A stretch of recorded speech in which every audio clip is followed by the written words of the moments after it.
Hello, everybody. Hey, you remember that rhyme? Who's afraid of the big bad wolf? The big bad wolf, the big bad wolf. Oh, well, guess what? In this book, there's a big bad wolf too. And can you guess what book it is? Did you say anything? I can't hear you.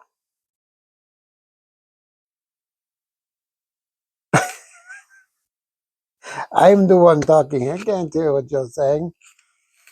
But you can put it in the comments, but then you'd already know because it would be in the title of the book. And, I'm rambling again. Sometimes I do that. I lose my train of thought. What was I doing? Oh, yes. Today's book, Little Red Riding Hood. Oh, that should be a good book. I love Little Red Riding Hood. This is something about the story. I love it. Well, let's read it together. Welcome back to Story Time with Dog. Story Time with Dog. I just painted that. And today's book is called Little Red Riding Hood by Jerry Pinkney. And I'm sure a lot of you have already heard of Little Red Riding Hood. But we're going to read it anyway because I really like the color of this book and the way it's painted. And I'm really curious to read the story. So let's read it together. In the small cottage there lived a sweet little girl and her dear mother, who once made for her daughter a lovely red riding hood. The child cherished it and wore it everywhere, so that all in the village affectionately called her Little Red Riding Hood. One day, Mother cooked some delicious chicken soup and raisin muffins. "Your grandmother is not well today," she told her daughter, as she packed the warm treats. "Go see how she is faring. Mind you, little miss," she instructed, "be certain to go straight there." Mm.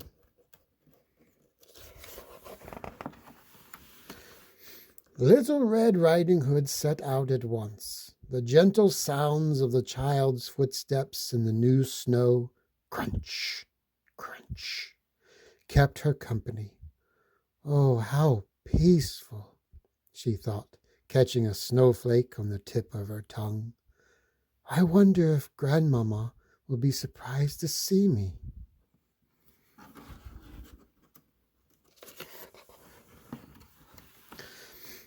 By and by, Little Red Riding Hood met a sly wolf.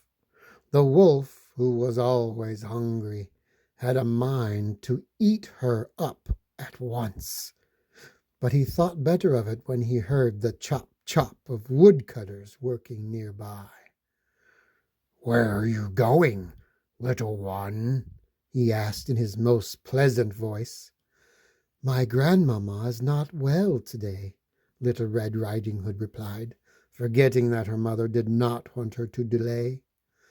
I'm taking her some chicken soup and raisin muffins.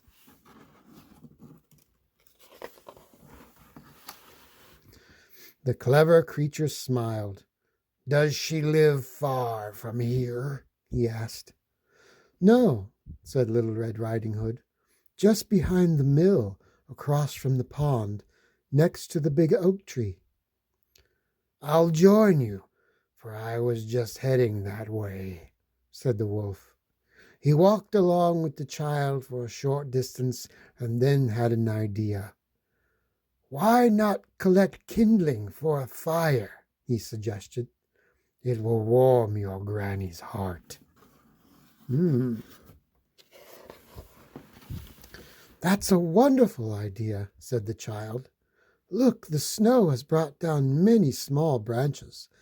They will make a good fire.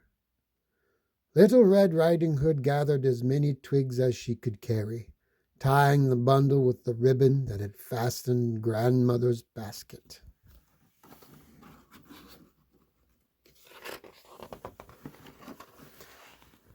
In the meantime, the cunning wolf slipped away to grandmother's cottage, with great haste. He knocked. "Who's there?" asked the grandmother in a frail voice. "It's me, your granddaughter," replied the crafty scoundrel, doing his very best to sound like a young girl. "The door is unlocked," grandmother responded. "Just lift the latch."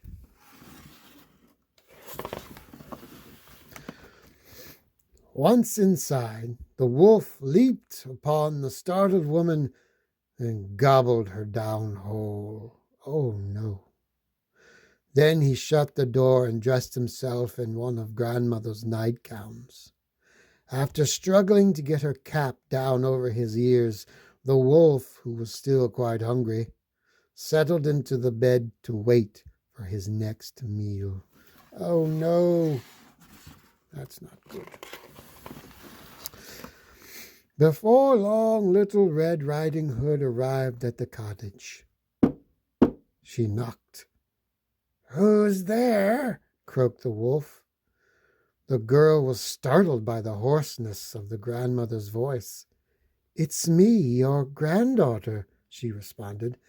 "I've brought you soup and Mama's special raisin muffins, and I've found kindling to start a fire. Soon you'll feel just like yourself again." "Just lift the latch and come in," the voice invited her. "I can't wait to see how much you've grown."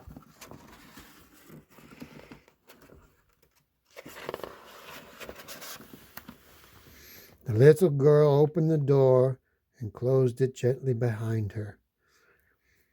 The wolf lay in bed with the sheets right up to his whiskers and grandmother's nightcap pulled as low as he could manage. "Put your basket on the chair. Come closer," he said as sweetly as he could. "You're a head taller since I saw you last." Little Red Riding Hood, anxious about grandmother's poor health, went right to her bedside.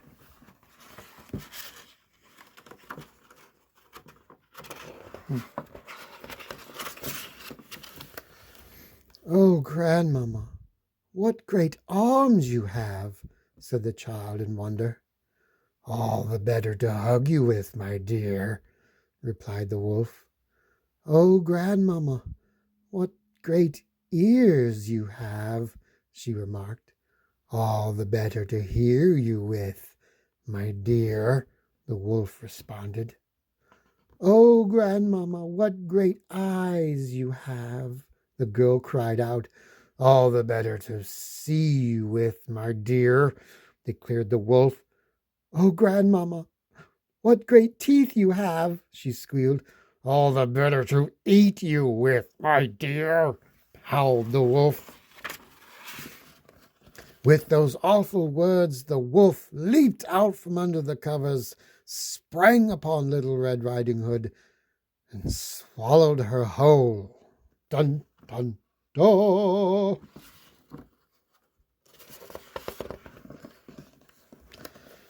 "Now," said the wolf with a satisfied sigh, "a long nap is all I need after such a full meal." And so he climbed back into bed and fell asleep.